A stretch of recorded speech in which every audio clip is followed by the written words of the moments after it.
Hello, Ravina, Hello, sir. and we are so proud of you. You have done it. Thank you.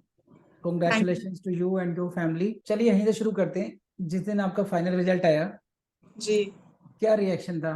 सब around 5:30 result आया। तो फिर हम्म। हमने PDF देखा, groups में था, पीडीएफ ढूंढ के अपना नाम सर्च किया और वो हमें शुरू के 10 में ही मिल गया। तो कब से तैयारी कर रही थी रवीना आप?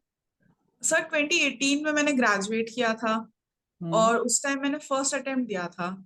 तो लेकिन अच्छा। तब तैयारी मेरी थी नहीं इतनी, तो मेरा प्रीलिम्स भी नहीं क्लियर हुआ था यूपी का। और हम्म। यूपी में फिर vacancy he last year I, उसके बाद 4 इयर्स का हाँ। गैप हो गया उसके यस बीच। यस, 4 ईयर से गैप हो गया इसमें। हाँ, तो फिर लेकिन ये था कि इस बार तो निकालना तो है। Rank was not expected, rank एक सरप्राइज मेरे लिए भी है। बट इतना था कि हाँ, I have to crack it. और एग्जाम देने के बाद भी हम मेंस देने के बाद हमारा था कि हाँ, कुछ ठीक कर लिया है हमने, बाकी देखते हैं क्या रहता है। तो मेंस के बाद ये आइडिया लग गया था कि इस बार आपका कुछ आगे प्रोग्रेस हो जाएगी, इसमें इंटरव्यू कॉल जी जी आएगी, है जी। ना? हाँ, अपने एक और एक इंट्यूशन कह रहा था ये चीज जी। और इंटरव्यू के बाद में क्या लग रहा था? सर इंटरव्यू के बाद में यही लग रहा था कि चलिए इंटरव्यू तो हमारा, हाँ सर इंटरव्यू मैं बता दूं, अच्छा रहा मेरा। आप लोगों के साथ मैंने 2 मॉक्स दिए, उसका काफी फायदा रहा। तो इंटरव्यू तो मेरा अच्छा हो गया था। इंटरव्यू के बाद हमें लगा चलिए ये स्टेज भी हम परफॉर्म तो अच्छा कराए हैं, बस मेंस में मार्क्स अच्छे हों तो सिलेक्शन हो सकता है इस बार। तो क्या क्या क्वेश्चन पूछे गए थे आपसे इंटरव्यू में? जैसे पहला क्वेश्चन क्या था? पहला क्वेश्चन सर ये था कि 2018 में आपने ग्रेजुएट किया तो उसके बाद से आप क्या कर रही हैं। और अच्छा। दूसरा, उसके बाद दूसरा क्वेश्चन था कि उन्होंने बोला कि बार एंड बेंच के बीच में हॉर्स और हॉर्स राइडर का रिलेशन होता है, तो आप बार को कैसे हैंडल करेंगी। वही सर एक क्वेश्चन आपने भी मुझसे पूछा था ऐसी इन्हीं लाइंस पे। हाँ, तो ऐसा ही वो क्वेश्चन था। और हम्म। उसके बाद उन्होंने फिर ये पूछा मुझसे कि वो इस जजेस की क्वालिटीज, एक जज की क्या क्वालिटी होनी चाहिए। तो मैंने जवाब दिए कुछ, तो उसके बाद वो बोलते हैं कि पंक्चुअलिटी भी तो एक क्वालिटी होती है।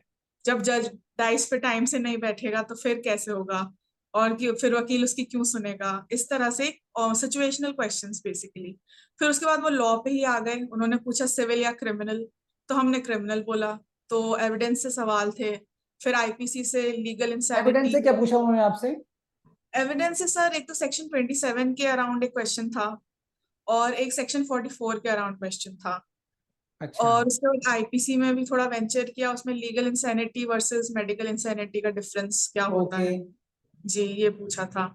और एक सवाल उनका कुछ थोड़ा रीसेंट किसी केस पे बेस्ड था, तो वो मैं रिकॉल नहीं कर पाई थी, किसी गाइडलाइन से रिलेटेड।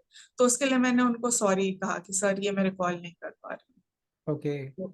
तो इंटरव्यू ओवरऑल मेरा सिचुएशनल और लॉ सेंट्रिक रहा। बल्कि आप जब मेरा लास्ट मॉक आप लोग रोहित सर के साथ था, उसमें तो सर ने पूरा ही एक कवर किया था, रीसेंट भी लॉ भी।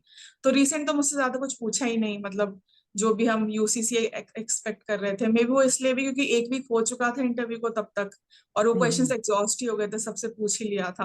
हम्म। तो मेरा फिर लॉ और सिचुएशनल ही रहा फिर। ओके।